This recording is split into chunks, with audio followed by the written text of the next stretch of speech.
Oh, eto na, mga kababayan. Governor ng Leyte, umalma na. Umalma na sa mga ginawang pahayag ni Vice President Sara Duterte doon sa Australia kung ano-anong pinagsasabi dito sa San Juanico Bridge. So ayan mga kababayan, nagsalita na ang governor ng Leyte. Sabi dito, pagbatikos ni VP Sara sa San Juanico Bridge, pinalagan ng Leyte Governor. Pumunta ka na ng China. Pumunta na lang daw siya ng China. Si VP Sara, total yun naman ang pinopromote niya. Hindi naman itong ating bansang Pilipinas. Doon na lang siya sa China. Totoo naman kasi, ano naman ang pakialam natin doon sa tulay ng China? Pinoy ba Pinoy ba may pakinabang ba ang Pinoy doon sa tulay ng China? Makakadaan ba ang Pinoy doon sa tulay ng China? Hindi naman Dito tayo makakadaan at makikinabang dito sa San Juanico Bridge. Hindi ho doon sa tulay ng China. Pakialam natin doon. Wala tayong pakialam doon. Diba? Yan tuloy. Nabakbakan ka ng governor ng Leyte. At kasi pati ba naman tong tulay na to na ilang dekada na napakinabangan at maraming Pilipino ang nakinabang na dyan. Number 1 na mga kababayan mo dito sa Mindanao. Kasi nadadaanan yan yung San Juanico Bridge papuntang Mindanao. Diba? So ito po mga kababayan ang sabi ni Vice President. Alam nyo ba kung gaano kahaba ang San Juanico Bridge? Sobrang irita ako dyan. Paano naging tourist spot ang isang 2.6 kilometers na bridge? Mga kababayan, sabi niya. Diba?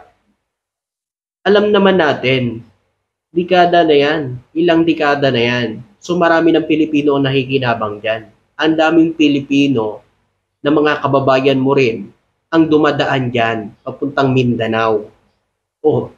Tapos sisiraan mo o babatikusin mo itong San Juanico Bridge na ang daming nakinabang na dyan. Diba? Tsaka wala tayong pakialam kung ano man yung bridge ng China. China yan Ano pakialam natin dyan? Bakit? Bibigyan ba tayo ng China kapag pinuntahan natin yung bridge ng China na yan? Siyempre dito siya pure Filipino. Ito dapat ang pinopromote niya. Bakit ganon? Pinopromote itong bridge ng China. Anong pakialam natin sa bridge ng China? Dapat nga maging proud ka pa Kasi ilang dekada na yan. Marami ng Pilipinong nakinabang dyan. Yan tuloy. Pinapapunta ka ngayon ng governor sa China. Doon ka na lang daw. Diba? Kasi ganun. Imbis na i-promote ang bansa natin, dinadown pa. Pinopromote pa yung China. Grabe naman talaga mga kababayan. Ang astig talaga. Ang lupit naman itong mga pahayag na to. Diba? So, ito po, mga kababayan naman ang pahayag po ni Senador Robin Padilla. Ano naman pong masasabi nyo dito? Masyado tayong umaasa sa tulong ng Amerika. Ano pong masasabi nyo dito mga kababayan? So gusto niya pala walang tumulong sa bansa natin, ganon. Wala tayong aasahan sa ibang bansa. Nagsisingikap po ang bansang Pilipinas, nagsisingikap po ang Pangulo natin na matulungan ang bansa natin para bumangon ito muli. Ito naman sila. Panay naman ang kuda ng kuda na hindi na nga nakakatulong, panay pang reklamo. Ayaw natin ang dating tayo. Lumalakas lang ang loob dahil nariyan ang kano. Lumalakas daw yung loob natin dahil nariyan daw yung kano. Matagal na malakas loob natin, mga kababayan. Yun nga lang kasi, kayo kasi, nung panahon nyo, malakas loob nyo, puro Chinese kasi ang inaasahan. Ngayon sa panahon ni BBM, na gusto ng ating Pangulo na tumindig dyan sa West Philippine Sea, ngayon sasabihin nyo, lumalakas loob natin dahil sa mga kano. Ano palang gusto nyo mangyari? Hahayaan na lang natin yan, ng ating mga teritoryo dyan. Magpabuli na lang tayo diyan sa ating teritoryo, diyan sa West Philippine Sea. Malakas daw kasi ang loob natin dahil nandiyan daw yung ang mga kano. Mga kababayan, mga kasing pahayag yan. Senador ba yan? Siyempre, kung sino makakatulong sa bansang Pilipinas ng mga tito, kung sino mga mayayaman na negosyante o ibang bansa na gustong pumasok dito sa atin, tanggapin natin, di ba? Dahil yan ay makakatulong sa bansa natin. Oh, yan ang ginagawa ng Pangulo eh. Di ba? At saka yung mga Amerikano, malaking bagay din naman tulong yan sa bansa natin eh. Ano pa bang inaano mo eh? Ang China ba? Ano ba itutulong sa atin yan? Sa tingin nyo ba, ang China magbibigay ba ng tulong sa atin yan? Hindi. Bakit? Papayag ba yung China? Kukuha ng bato, ipupukpok nila sa ulo nila? Tutulungan nila ang Pilipinas na umangat ang Pilipinas? Karibal nila yan sa West Philippine Sea? Diba? Papayag ba yung China na tulungan ang Pilipinas na bumangon, tapos pagdating dyan sa West Philippine Sea, makakaaway niya ang Pilipinas dahil ang Pilipinas iginigiit ang tamang karapatan natin dyan sa West Philippine Sea. Ginigiit ang atin, ang para sa atin. Papayag ba yung China niyan? Hindi, di ba? So, sino ngayon naasahan mo? Kundi siyempre yung mga ibang bansa na talagang gusto nilang tulungan ang bansang Pilipinas.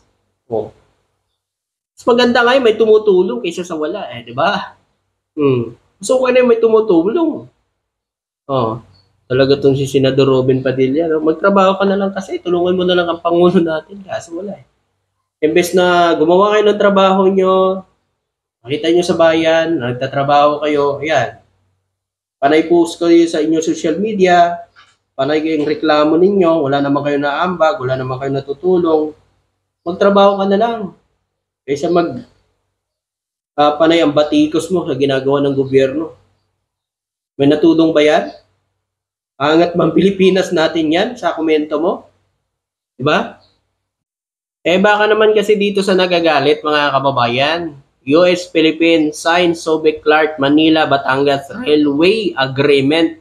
June 26, 2025, nag-sign ng agreement ang Amerika at ang ating DOTR Vince Dizon ng isang agreement para sa railway mula Clark, Manila to Batangas. Yan ba? Yan ba yung kinainitan ng ulo mo? Ba tayo maasa sa US? O malaking bagay yan, no? Trabaho para sa mga Pilipino. Di ba malaking bagay yan? Di ba? Ganun kasi. Sana nga si Vince Dizon na lang ang naging senador, hindi na lang ikaw Di ba mga kababayan? Ano ba ang naitulong doon sa komento niya? Wala. Nakatulong ba yung komento na yon? Ha? Ito tinan mo. Baka ito dito sa nagagalit. US-Philippines signs Subic-Clark Manila to Batangas Railway Agreement. 'Di ba? Iyak na ng mga DDs niyan. Ito naman, meron na naman ako ipaparinig sa inyo mga kababayan na payag ni Harry Roque. Ito, pakinggan nyo. Ding salita, generador ng Marcos Jr. ang Republika ng Pilipinas.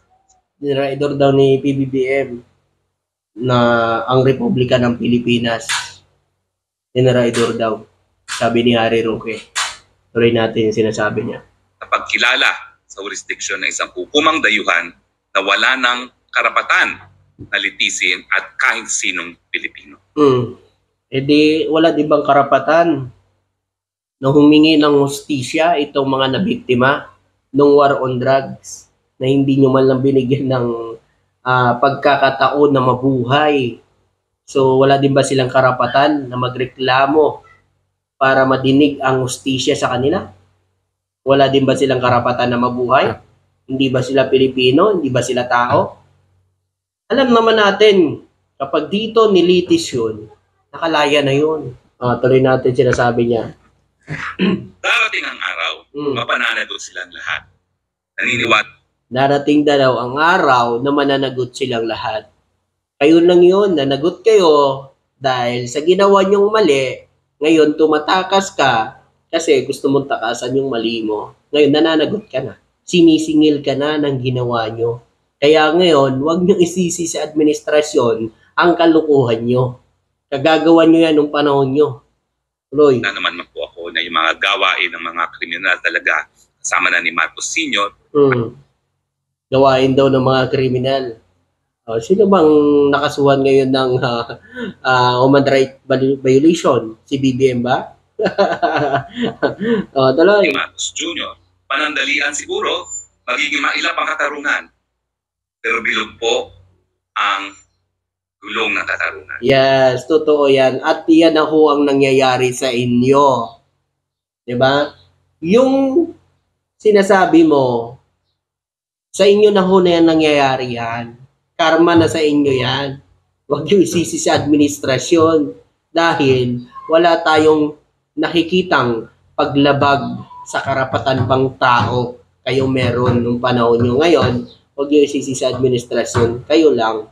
Roque, manda ka na. Nalalapit na. Ngayon po, ang katarungan nasa baba. Darating pong araw. Tama. Nung panahon nyo, ang katarungan nasa inyo. Pero ngayon, nasa mga inabuso nyo na. Tuloy. Inibabaw ang katarungan. Mapapanagot ang Marcos Jr.